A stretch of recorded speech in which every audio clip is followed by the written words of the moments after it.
Assalamualaikum warahmatullahi wabarakatuh. Perkenalkan, nama saya Reksanti Ma'rifatus Sangada dari kelas 3 TBIB YIN Purwokerto. Di sini saya akan menjelaskan sedikit mengenai pembagian hadis berdasarkan kualitas dan kuantitasnya. Video ini saya buat untuk memenuhi tugas ujian akhir semester mata kuliah Ulumul Hadis dosen pengampu Bapak Ishak Suryonugroho. Jadi pembagian hadis berdasarkan kualitas dan kuantitasnya terdapat beberapa macam.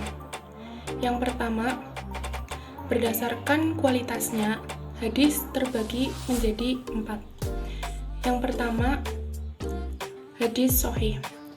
Hadis sahih berarti selamat, sah, dan yang dimaksud dari hadis sahih tersebut yaitu hadis yang perawinya adil, ingatannya jelas, tidak cacat, dan tidak janggal. Syarat-syarat dari hadis sahih tersebut antara lain yang pertama, perawinya bersifat adil, dan yang kedua, perawinya sempurna ingatannya, yang ketiga, sanadnya bersambung, yang keempat, tidak cacat, dan yang terakhir, tidak janggal.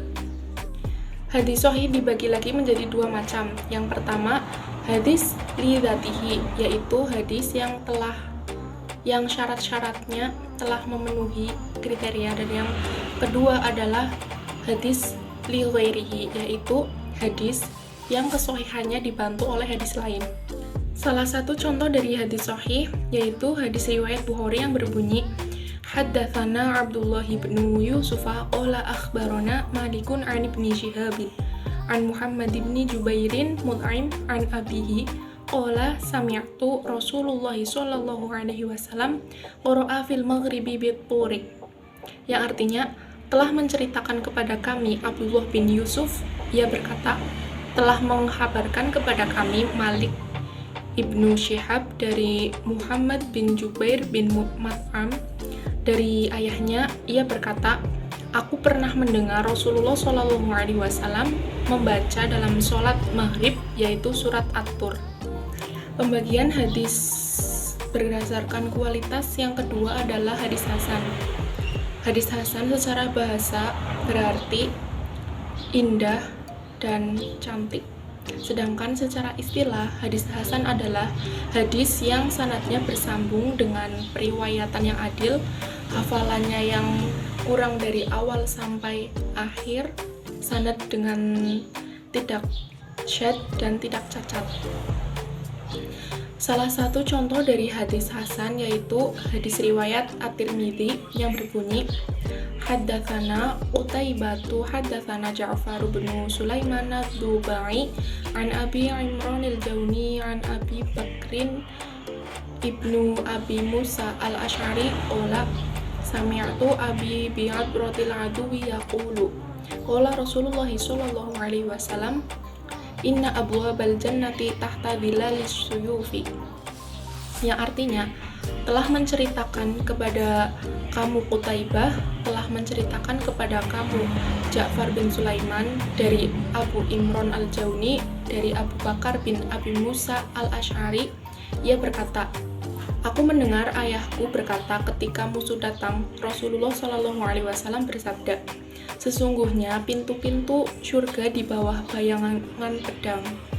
Hadis riwayat At-Tirmidzi. Sama seperti hadis sahih, hadis hasan juga dibagi menjadi 2. Yang pertama yaitu hadis li dzatihi.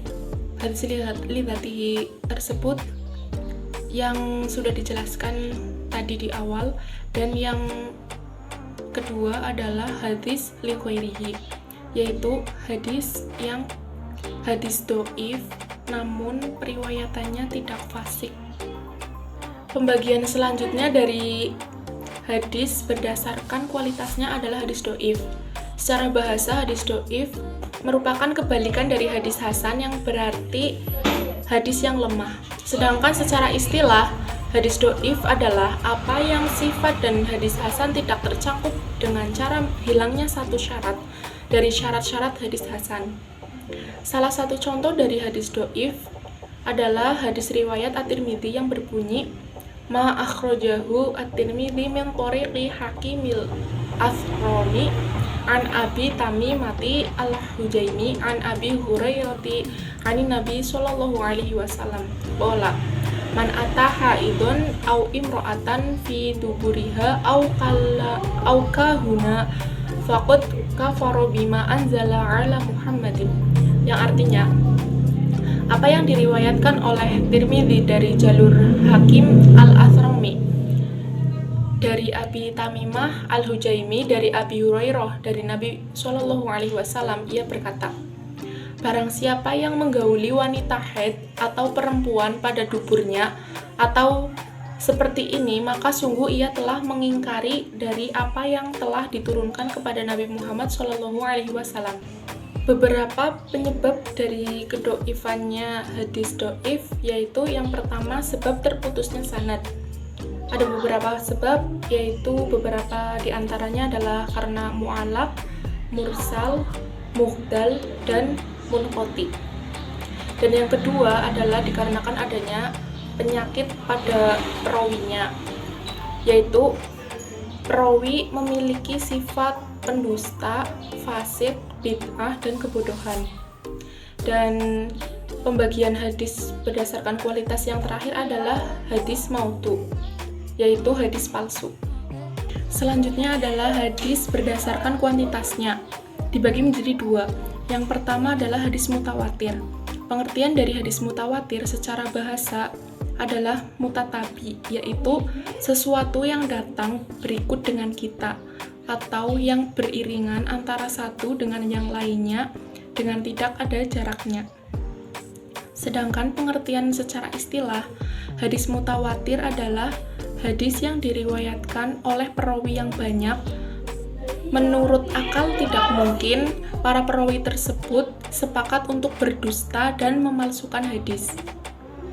Syarat-syarat dari hadis mutawatir antara lain yang pertama, diriwayatkan oleh banyak perawi. Yang kedua, adanya keyakinan bahwa mereka tidak berdusta. Dan yang selanjutnya adalah adanya keseimbangan para perawi. Dan yang terakhir adalah berdasarkan tangkapan panca indera. Hadis mutawatir dibagi kembali menjadi tiga. Yang pertama adalah hadis mutawatir lafzi. Contohnya, hadis yang diriwayatkan oleh Imam Bukhari yang berbunyi, Rasulullah Shallallahu Alaihi Wasallam yaqulu faman kadzdzaba alayya muta'ammida falyatabawwa muq'adatu minan nar. Dan yang selanjutnya, yang kedua adalah hadis mutawatir maknawi. Contoh dari hadis mutawatir maknawi adalah hadis riwayat Bukhari yang berbunyi, kanan Nabiyyu sallallahu alaihi wasallam la yarfa'u yudaihi fi syai'in min du'aihi illa fil istisqa'i wa innahu yarfa'u hatta yura bayadu baqaihi. Dan yang selanjutnya adalah hadis mutawatir amali. Contoh dari hadis mutawatir al-mali adalah hadis yang diriwayatkan oleh Imam Bukhari yang berbunyi, Shollu kama ra'aitumuni usolli. Pembagian hadis berdasarkan kuantitas selanjutnya adalah hadis ahad. Pengertian hadis ahad secara istilah berarti didefinisikan oleh ulama, yaitu khobar yang jumlah perawinya tidak sebanyak jumlah perawi hadis mutawatir atau tidak mencapai jumlah perawi hadis mutawatir.